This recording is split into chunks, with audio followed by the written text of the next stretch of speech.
I do have some relatives in this gathering here this afternoon. It's always good to see you. Like it was mentioned at the beginning, I'm in my 8th year of 9 years. I got another year and a half to go in my term as the Omihom, or the chief. And born and raised from the place that I'm calling in from right now, and that's in Kashmir, or Kolshana. It's Upper Nicola Indian Reserve number 1 on the shores of Nicola Lake. And we have, I have one sister and 5 brothers, and had 2 sisters pass. And my dad, Vincent, passed as well. My mom, Sarah, spry and can't keep up with her. She's 89 years young and still going full tilt. It's a little bit of somber mood around here in my community this week. We are in a celebration of life for one of our elders, Chuck Tom. I'm going to have his ceremony tomorrow. So it's been spending a lot of time over there with the family this week. Like mentioned, I've been in council since probably 1986, around there somewhere. Not really knowing what I was getting into, other than, yeah, I'm going to be doing some meetings and making some decisions and participating. And what a learning curve it was coming from regular life that I call working on a ranch or going to school, into sitting in meetings and participating, learning how meetings were run, mover and seconder, meeting minutes, agendas, and did that for a number of terms, probably 24 years or so. The people in this community always had confidence in me and put me back in every year. In all of them years, I've had no intention of being the Omihom or the chief. Nope, it just wasn't there. I was there to support and lend any advice or guidance that was in me with the council. And it was interesting. And in them years, there was a lot of personal work happening as well. Being a survivor of the Kamloops Indian Residential School, I went there for 2 years, and it changed my life. And of course, it changed me. But unbeknownst to myself, yeah, I was not a very well individual.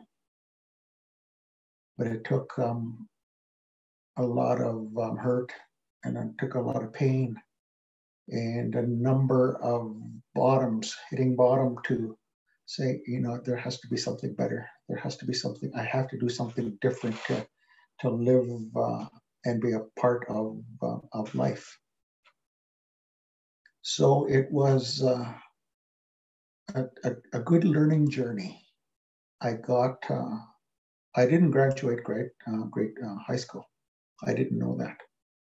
But I continued, worked on a ranch, chasing cows all day, riding a horse all day, and that was a lot of fun. And went to school in Fairview, Alberta.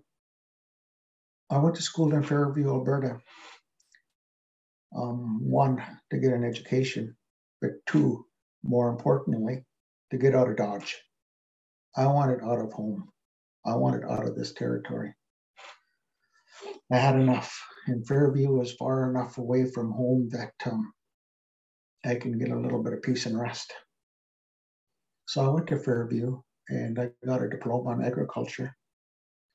I came back home and started working in an office for a number of years, but what a difference.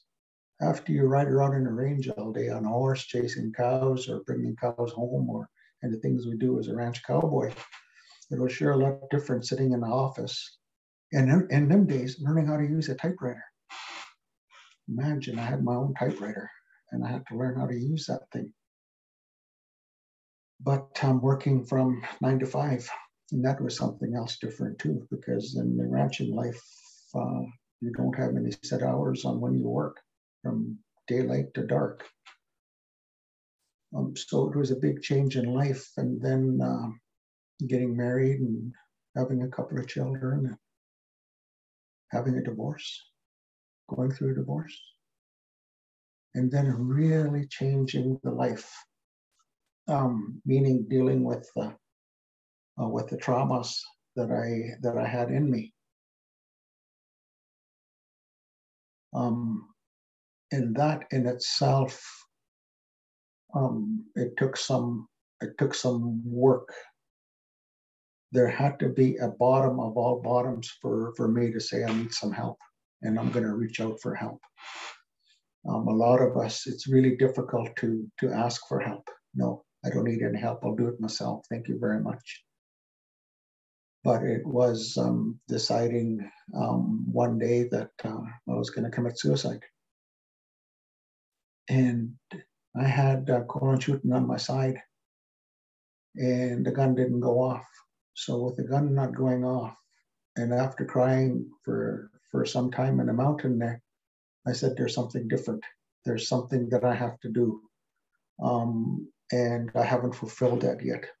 So I reached out for help and did a lot of seminars, treatment centers, trauma programs, a lot of counselors. And the people, my community, especially my family, and the people that I was close to, one day says, why don't you run for chief? I said, I'm not ready yet. So the first time I was asked, I said no. But they talked and twisted my arm, and I said, sure.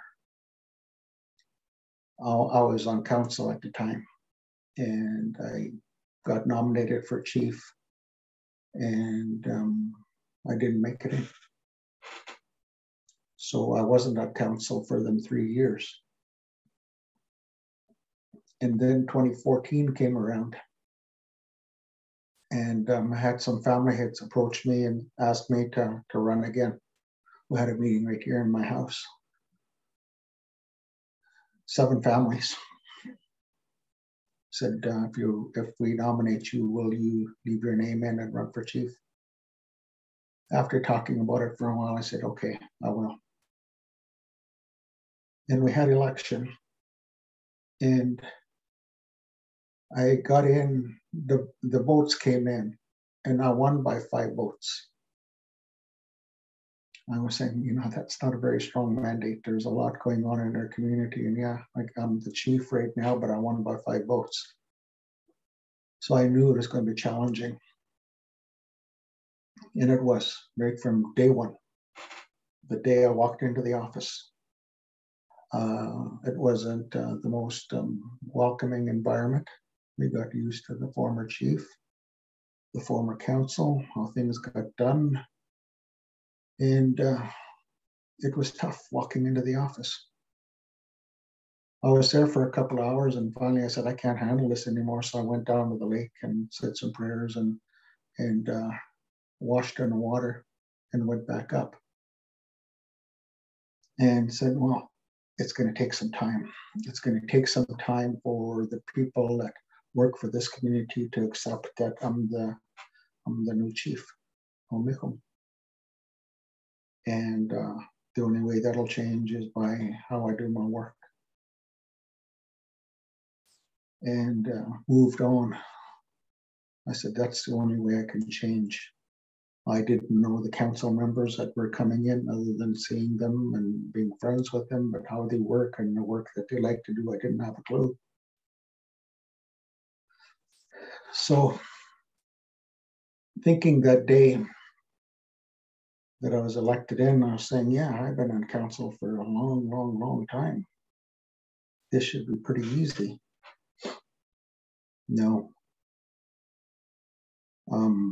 The first day, or on the day that they announced the results of the election, one of the former chiefs came up to me and said that it's going to be a lonely road. It's going to be a lonely road. You're going to find that you're by yourself the majority of the time. I kind of looked at him and kind of had a little laugh, and I said, I can't picture that, because the role that you're filling means that there's a lot of meetings. You're going to be meeting with a lot of people, and it seems like you're always surrounded by people. But it took me some time to figure that out. That was in March of 2014. That fall, I did a community meeting, and that was a long meeting. We were there from 6 o'clock till 12:30 in the morning. And I wanted to go down to Vancouver for a Union of BC Indian Chiefs meeting. I said, I'll go, I'll have a few hours sleep and I'll drive down. Takes me about 3.5 hours to get down there. Got up and drove down and did the meeting, and was driving home that evening, and it was raining and dark, and I thought I'd pull over on the side of the road and have a little sleep before I go home, continue my journey home. But no, I had a good cry, had a cigarette, and I said, now I know what you mean. You're going to be alone by yourself a lot of the time. Now I know what you mean. So that evening, it was a change in me that clearly identified that I have to change how I do my work, what I'm going to get involved in, where the priorities are, and set up some boundaries and change. Setting up boundaries and changing your priorities isn't an easy thing. Who am I going to sit down with? Who am I going to meet with? Where am I going to go to meetings? What's on the agenda that should be a priority? What are some of the agenda items that I can drop off and pay a little less attention to? And how am I going to form a support system around me? I got home, and the next week I met with, I had 5 council members. I met with them one by one, and we had a chat, asking them and talking about, why do you want to be in council? Where's your passions? What do you want to do? And each and every one of them, there was a specific thing that they wanted to get done, where they had their heart in: forestry, children and families, health. And it made it so easy just to say, go and do it. Go and do it. And we'll report, we'll communicate, we'll keep in touch on things that you need to discuss or get some feedback on. And we'll run like that. And what that did was set up what we called the portfolios. And I seen the workload kind of get spread out. And for the first time, I've seen what was happening is, and as we talked as individual council members and what I was finding is that they were getting more involved in what we were doing. They were really living out their passion, and they were becoming leaders. They were more vocal. They were participating more in meetings, more with community. But they were really happy in seeing that they were making a difference.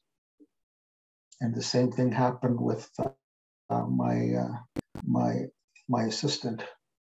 When I got in as chief, I was talking to him. I told him, "What do you do?"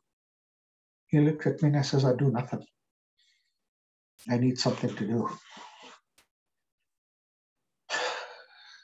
I didn't understand. And I told him, "Well, I got this in the last 12 hours, I got a list here of things that need attention, and you're not involved in any of them. He says, nope, not involved in any of them. So I gave him some files, and I told him to have a look at them files. And he studied. And he came back and he says, now, what can I do to help you? So it was a huge transition in finding out and getting the support that you need, and at the same time, letting some things go. And of course, being an almejom or a chief under this system, there's a lot of requirement that Indian Affairs needs. They need a lot of information, create a lot of work for us. So I knew that I had to really develop a solid working relationship with our administrator. She and I sat down and we talked. And we talked and talked and talked. And she gave me a briefing of everything that's going on in the community, who we had on staff, what the staff did.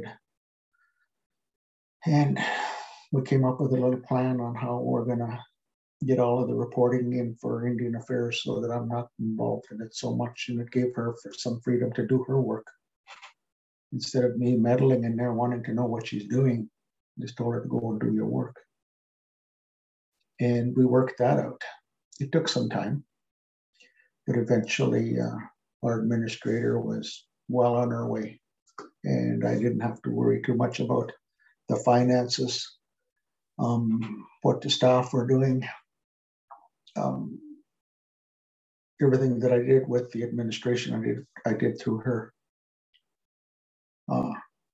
I knew most of our staff, but I didn't dialogue with them very much, other than to share a cup of coffee or say good morning and have a little morning chit chat, but I didn't do any work with them. If I had anything to do with staff, I did it through Colette. That made it a lot easier for me. I took out the personalities that could have developed, and I've seen develop, and I've witnessed develop while I was on council. And it allowed me to see why I was here. When I was elected as the almejom or the chief, I was saying, what am I going to do? What am I going to do? Why am I here? I've witnessed, the work of my previous leadership and what they did. And I said, I can't do that. I can't do that. I can't do that. So I was sitting here at home one night and saying, why am I here? And talking with my wife, my partner, and she was saying, why do you think you're here? I told her, I really don't know. And she was saying that all the time that I've known you, you go out and make friends. You go out and develop relationships. That's why you're here, to go out and develop relationships. And I thought about it for a while, and I said, that's it. That's why I'm here. It's not to go out and change the world, but to develop a relationship with everybody that we work with so that they'll want to work with us.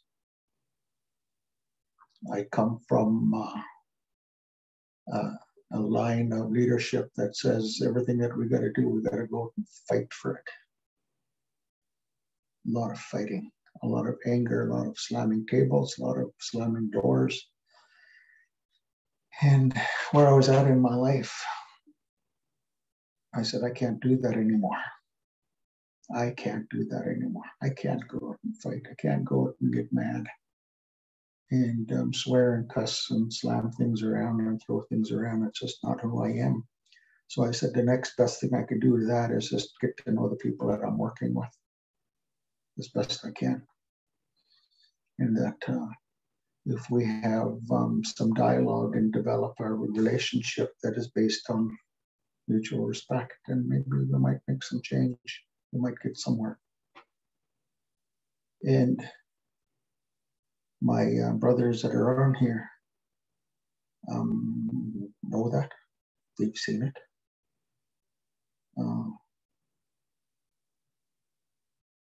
But it isn't easy. And doing that kind of work, it drains everything out of you. To develop a relationship takes a lot of work. And I was so worn out and wanted to quit. I'd say, I can't do this anymore. I just got no more energy to do it. And people ask me, well, what are you doing? It's so stressful and so strenuous that it's taken all the energy out of you. And I talk to them about it, and they kind of laugh at me and say, that's easy work. That's easy. Develop a relationship, to talk to people. For me, yeah. But you go out and go to a meeting and you start having dialogue with others, you notice that when you come in, you're pretty tired, pretty worn out. So we started seeing that amongst ourselves, meaning within council. And of course, with my one employee, my administrator, supporting her in her work, and she's supporting me in my work.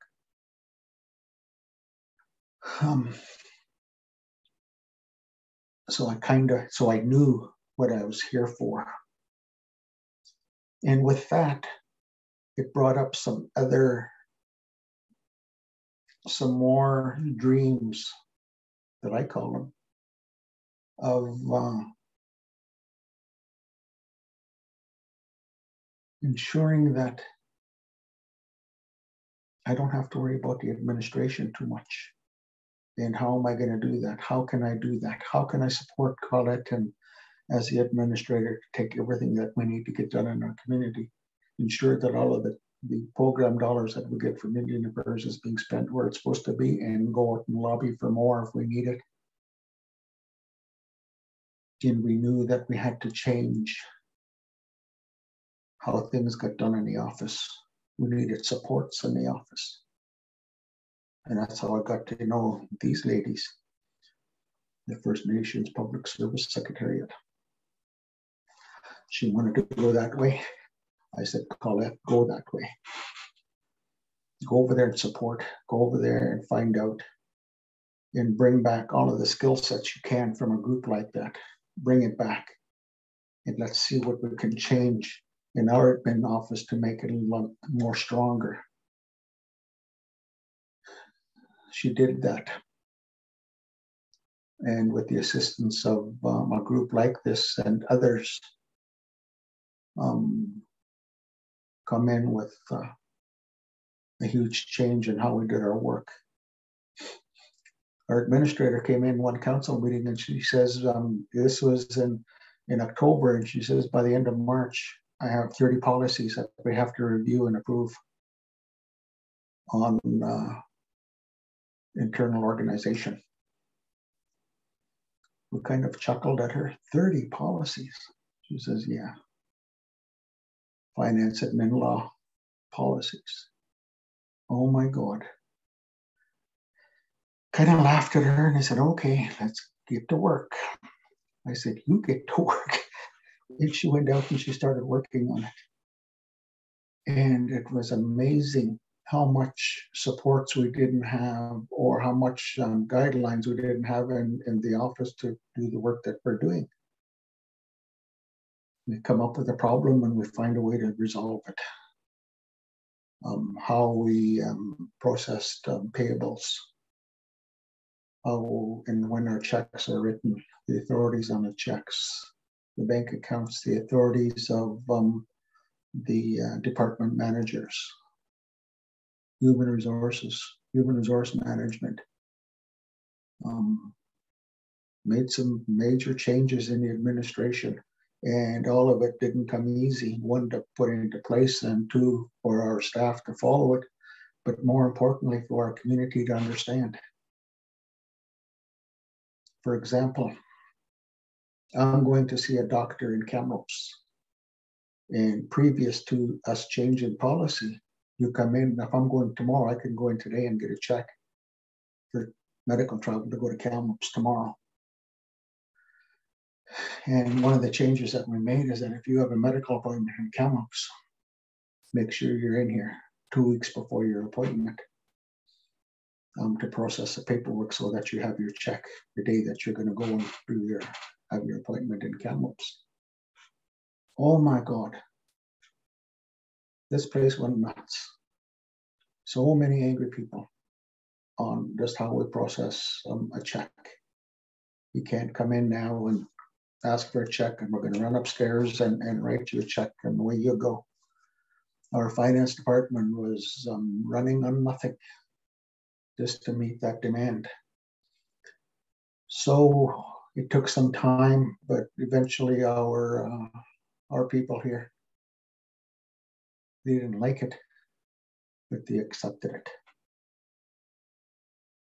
And just looking at how much change we made in administration, we noticed that we were a little stronger financially. Our audits were becoming easier, quicker, cleaner. The auditors didn't come in and do a lot of accounting to finish a lot of the work that we were doing. We were fulfilling all of the obligations of an audit, and done clean and quickly. And gone were the memories of third party. There were 2 times in my history here with council in Upper Nicola where we were on the verge of third party. And we scrambled and got ourselves out of it. And even today, we're still paying for some of the things we did as leaders in this community to clean off the debt that we undertook that led to third party. And it's probably quite common in a lot of our communities, and that's housing and rents. Built a lot of homes that couldn't collect the rents. And the debt just kept on continuing. We had to continue paying the rent, but in order to pay for it, we needed to collect the rent. We weren't collecting, but we were still paying. So we got drowned, and there was not very much more we can do. I remember that first time we were having a meeting that one night and say, well, tomorrow morning we're going to phone Indian Affairs and tell them to come in, take over, and we'll all go home.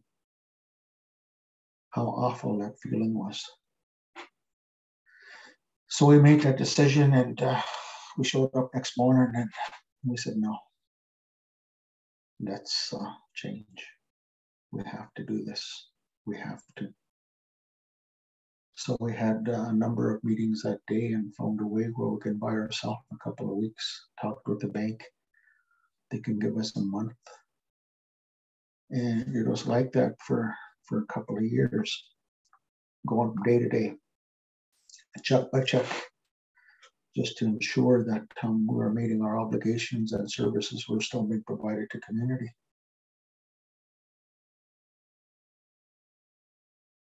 It's amazing how I can go out there into community and they have no understanding of how things get done inside. Getting judged all the time, though. Being the Omicom or the chief, there's not very much that one can do that I can do that nobody knows what I'm doing. And it's even worse because I live right in the middle of the community. You know when I'm home and you know when I'm not home. It's a real fishbowl. So they know a lot about what I'm doing. In that is good, but at the same time, it's really difficult to find space where there is some real downtime, or one can get some rest. And dealing with the traumas of the past, how I did that was coming to my home or my mom and dad's home and close the windows and lock the door and stay there for a few days. And as things got very demanding and tiring and you become so exhausted, that's what I did. I came to my house and closed the curtains and locked the door, turned off the phone, and stayed there for a few days just to be able to get up in the morning. It's also dealing with so many different things. Stray dogs, cars speeding around the res, to dealing with National Energy Board, Trans Mountain, BC Hydro, some major projects that are happening in the area. And that in itself is an interesting story, the Trans Mountain. When I came in 2014, there was already a lot of discussion in the territories about TMX. I didn't pay too much attention to it because I wasn't on council. But when I became the Omicron, had this signing ceremony on a Sunday, and was told that I have a meeting in Vancouver with our legal advisors on TMX. I had everything that I knew about TMX was on the drive from here, from my home down to Vancouver, about what transpired or what was transpiring and who some of the players were. I got into Mandel Pender and I sat in our boardroom and looking across at the legal team. They told me, what are we going to do? What are we going to do next? And I thought I was going to go there and get a little briefing from them as well. But no, he said, what are we going to do? I was horrified. And I says, I really don't know. And she told me that I just want you to know that you don't work for us. We work for you. So you tell us what to do. After a few moments of silence and not knowing what to do, opened up the discussion by asking her a question and saying, what have we done? She says, now I feel better. You understand that you don't work for us. We work for you. And leaving the office, we're driving home, saying, what are our priorities and what are our concerns? So the two of us driving home, we came up with 12. And then 12 issues were with us right through the whole discussions and negotiations with Natural Resources Canada, Trans Mountain, and giving briefings in front of the National Energy Board. We resolved a lot of them, but there's still a few of them around that we haven't been able to resolve, and they're a little longer term in making the change that we were looking for.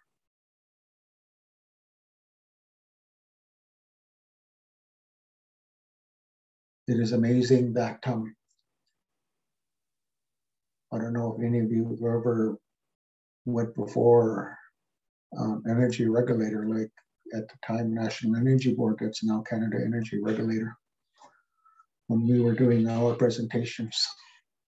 I had no experience in going before a board or presenting the case before a group.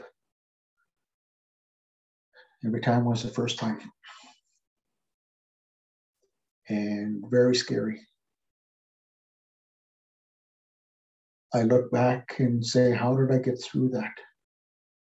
How did I get through that? How did I go before the National Energy Board and present the case of Upper Nicola Band? Because I couldn't leave that to the lawyers. I couldn't leave that to the consultants. I had to make the presentation. What I found is what you know and the confidence that one has in oneself about what you know. That's all you need. And the information that needs to be put out there will be put out there, and that will be verified by the team that you have behind you, beside you. And it took just one meeting for me to find that out.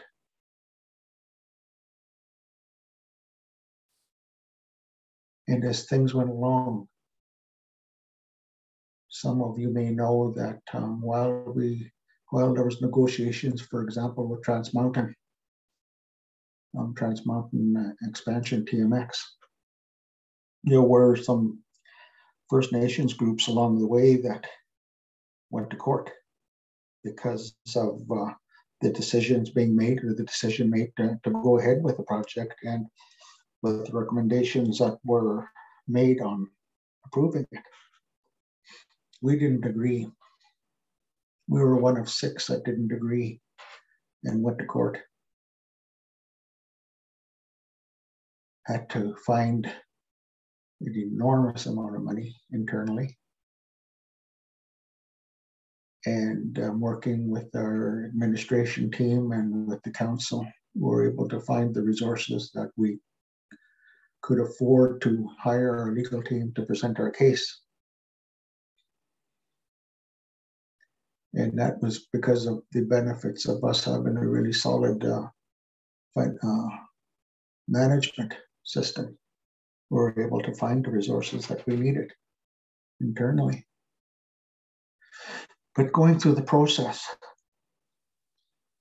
I was at a meeting in Vancouver, and the National Energy Board were making a report out to leadership. It was Peter Watson that was making the report out to the leadership. And I sat there and listened to him, and he was really having a hard time up there. A lot of angry leaders in the room. And I said, he's just doing his job. That's all he's doing his job. So after it was all over, he's finished presenting, I went up and had a chat with him. And I told him it was pretty tough. He said, yeah, it was really tough. I told him, I know that I don't agree with you on a lot of things, but I know you're just doing your job.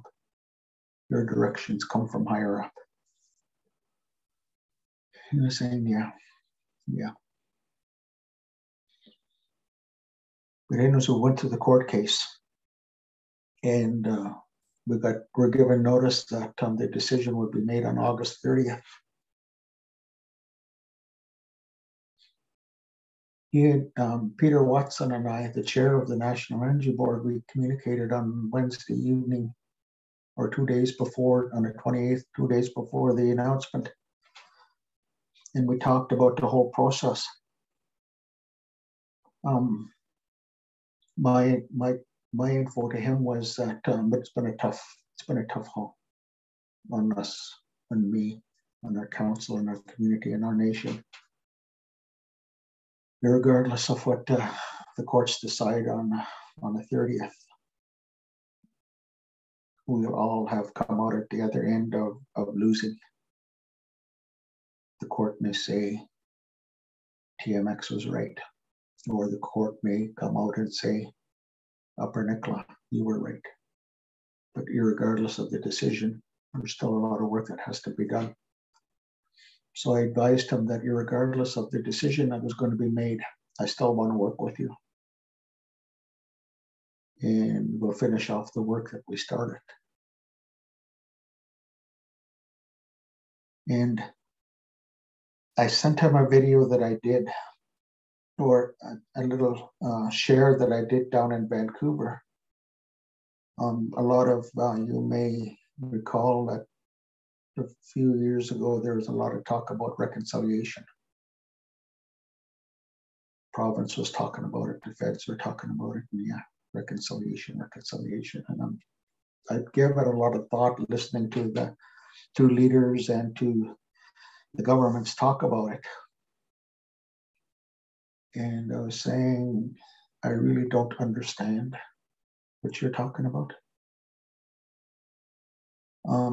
So what does it mean to me? What does reconciliation mean to me? And I shared that with one of the persons that were organizing this session down in Vancouver, and she said you should come down and share that with the group of people.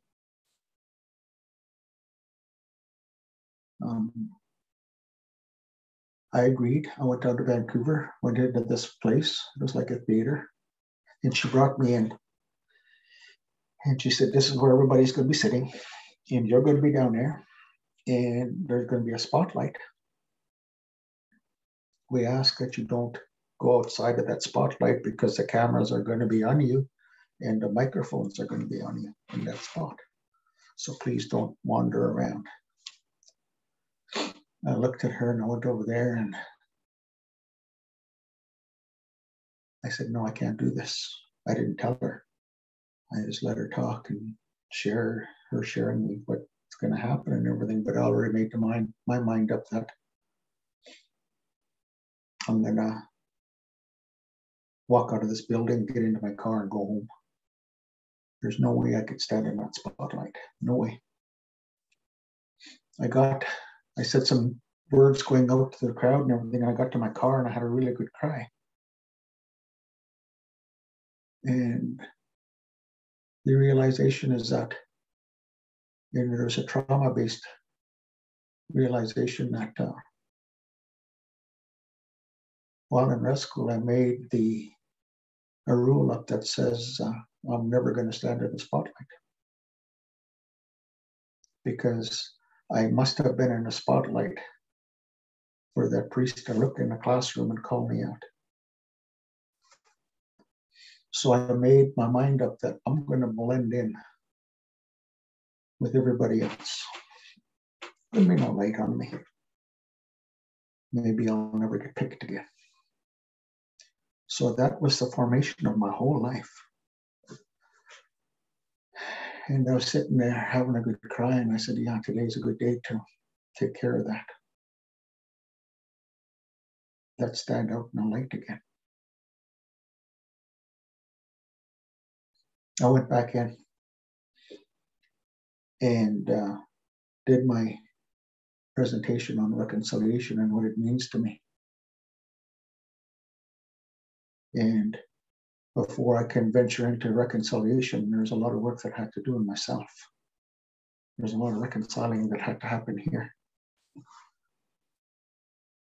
with my wife, with my children, with my mom, my siblings, all those that I love. A lot of reconciliation had to happen there. And that's where I was going to start. Make amends with my first wife and mother of my two children.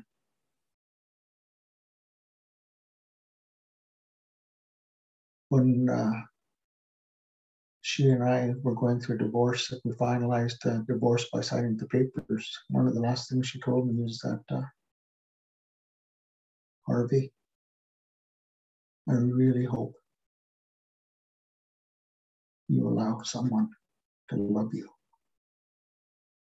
I couldn't do it, but one day allow somebody to love you. And I didn't realize what she was saying until